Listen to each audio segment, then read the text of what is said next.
Oke, Assalamualaikum warahmatullahi wabarakatuh. Baiklah, kali ini kita ketemu lagi pada pembahasan algoritma. Di sini bagaimana kita membuat flowchart yang keren gitu ya. Nah, kali ini kita akan bahas hal yang teknis, itu bagaimana kita menginstalasi flowgorithm.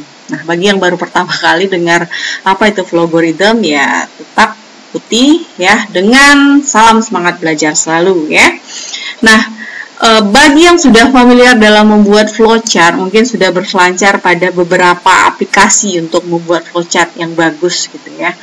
Nah, tentu nanti tujuannya agar kita nggak membuat lagi dengan tangan, atau ada juga yang masih membuat menggunakan Microsoft Word gitu ya. Nah, makanya ini ada beberapa aplikasi. Pertama itu adalah Flowgorithm ya. Flowgorithm ini sangat bersahabat dengan flowchart yang tujuannya adalah untuk buat program gitu ya. Kemudian ada Edromax ya, ada Microsoft Visio, ada Draw.io, ada YED ya bacanya gitu kali ya, YED Graph Editor, kemudian ada Pencil, kemudian ada Glyph Diagram. Ini ada 14 ya, cukup banyak. Nah, teman-teman bisa pilih mana yang disukai ya. Caranya itu kita bisa buka di browser, kita cari, kemudian kita download. Tapi semuanya ini nggak gratis, ada yang setengah gratis gitu kan. Intinya ada yang memang gratis, ada yang ada trialnya, ada premium berbayar. Tentu itu versinya lebih komplit kayak Edromax ini ya. Ini ada versi trialnya. Kemudian nanti kita juga kalau mau lebih lengkap, kalau kayak buat equation yang bagus itu kita bisa menggunakan versi premiumnya gitu. Karena kali ini saya mau fokus menggunakan flowchart nanti untuk buat program, jadi agar tertuntun ke jalan yang benar gitu ya. Maka di sini saya gunakan flowgorithm ya. Kira-kira tampilannya seperti ini, tapi tentu kita akan mendownloadnya dan lalu kita akan menginstal ya. Maka teman-teman bisa buka dulu yang di browser. Oke, mari buka browsernya. Oke, ini browser saya. Saya di sini mengetik flowgorithm ya. Nah, flowgorithm. Maka kita akan ketemu dengan link website ini ya. Ini adalah website flowgorithm. Nah, teman-teman bisa lihat di sini, flowgorithm is a free beginner programming language, yang ini untuk buat flowchart katanya ya. Jadi ini bagus ya, karena ada kata free-nya dimerahin lagi gitu kan. Oke, ini contoh pada website ini, teman-teman bisa belajar banyak ya. Seperti kita bisa lihat tutorialnya di sini gitu ya. Bagaimana tipe data ya, tipe data integer, real, string atau boolean yang nanti digunakan pada flowchart yang kita buat gitu. Lalu identifier gitu. Dan di sini ada tutorialnya juga gitu ya. Nah, ini cukup membantu bagi yang ingin belajar. Nah, ini tampilannya bisa dipilih yang senangnya yang mana gitu nanti ya. Tujuan pertama kita adalah download, maka kita pilih yang mana yang cocok dengan device kita. Seperti saya punyanya 64 bit, maka saya akan pilih ini nih. Oke. Atau teman-teman punya yang Windows 32 atau punya Macintosh atau Linux ya silakan dipilih. Maka saya akan diklik ini. Nggak lama ya, ini tergolong cepat ya kalau untuk software. Saya rasa ini bagus ya. Lalu klik hasil download kita, dia dalam format zip ya, jadi ada dua seperti ini yang kita dapatkan nantinya. Nah, bisa langsung aja atau mau di unzip ya, saya langsung aja di sini ya. Maka saya klik setup ini, yang ini ya teman-teman ya, yang setup. Maka nanti dia langsung preparing to install gitu ya. Nah, cepat nih. Lalu di sini ya udah kita install seperti biasa, next ya. Kalau mau baca dengan teliti boleh gitu ya. Ada yang rajin baca. Kalau saya udah lanjut next. Nah, ini kita pilih everyone saja. Jadi semuanya nanti bisa menggunakan. Nah, oke, next. Mulai menginstal. Ini nggak lama nih. Oke, lalu kalau nanti dia tanya ya, do you want to load this application from an unknown? Nah, yes, gitu. Oke, sekejap ya. Nah, sekejap saja. Maka di sini sudah katanya sukses, berhasil gitu ya. Close. Maka kita coba buka, kita lihat aplikasinya di desktop seperti apa ikonnya. Oke, ini dia. Maka kita bisa klik ini yang ada pada desktop kita setelah kita install ya. Maka teman-teman akan menemukan yang seperti ini. Maka kalau ini sudah berhasil dibuka, ya, berarti ini udah oke instalan kita, ya. Jadi pertama ini adalah untuk membuka, ya. Yang saya tunjuk ini adalah untuk membuka. Kemudian ini untuk menyimpan, yang udah bermain dengan komputer pasti sudah sangat familiar lah, ya. Nah, mungkin ini hal baru. Ini ada tanda segitiga berwarna hijau seperti ini. Ini berarti kita akan menjalankan flowchart. Nah, mungkin pertanyaannya deh, flowchart bisa dijalankan? Nah, itu dia istimewanya Flowgorithm. Kemudian di sini ada menjalankan flowchart per step, ya. Jadi kalau kita pengen cek per step seperti itu. Ini adalah untuk menghentikan flowchart secara sementara, kemudian menghentikan flowchart secara keseluruhan di sini, ya. Lalu ini adalah kecepatan run program.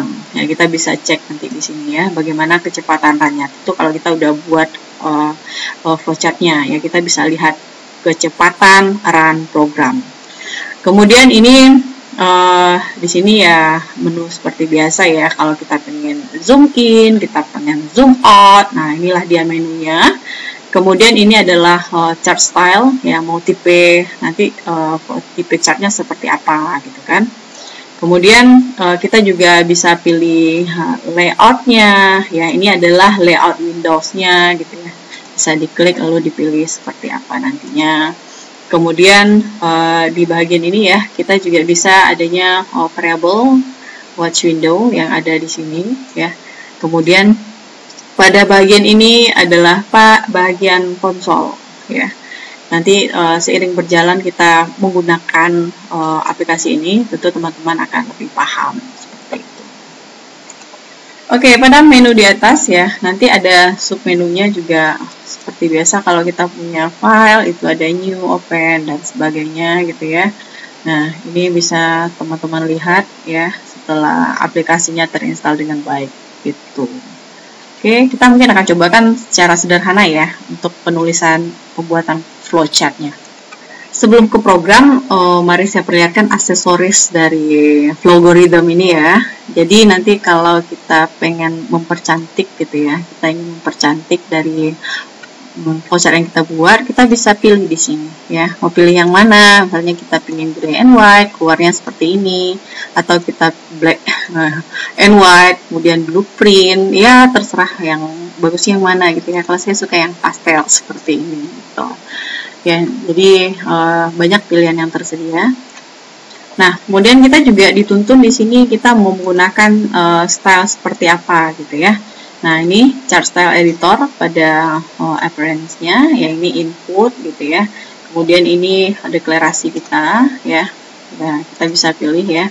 Kemudian ini pemanggilan, biasanya kalau kita menggunakan fungsi, kita akan pilih seperti ini. Ini output, ya. Kemudian ini proses, ya. Nah, ini start dan end, awal dan akhir.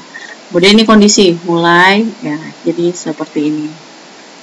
Kemudian ini looping, pengulangan, ya. Kita punya pilihan seperti ini pada Flowgorithm. Oke, nah selanjutnya pada program, ya. Nah, ini kan flowchart kok di sini ada programnya. Nah, oke, saya jelaskan di sini. Ini kan ada menu run, ya. Berarti selanjutnya di situ run itu digunakan nanti untuk menjalankan flowchart, ya. Jadi seperti tadi kita step yang digunakan untuk menjalankan flowchart ini bisa per langkah gitu, ya. Atau seperti yang panah ditunjukkan di bawah tadi gitu, ya. Nah, itu digunakan untuk pengecekan dari flowchart yang kita buat. Jadi kita juga bisa pilih bahasanya gitu. Kemudian ini ada step, ya. Step itu digunakan untuk menjalankan flowchart itu namun per langkah. Nah, seperti itu. Lalu pause, ya pasti kalau pause digunakan untuk menghentikan proses berjalannya flowchart, ya. Nah, kalau stop itu berarti digunakan untuk menghentikan proses berjalannya flowchart secara keseluruhan, ya. Jadi pilihan run speed ini kan ada run speed di sini.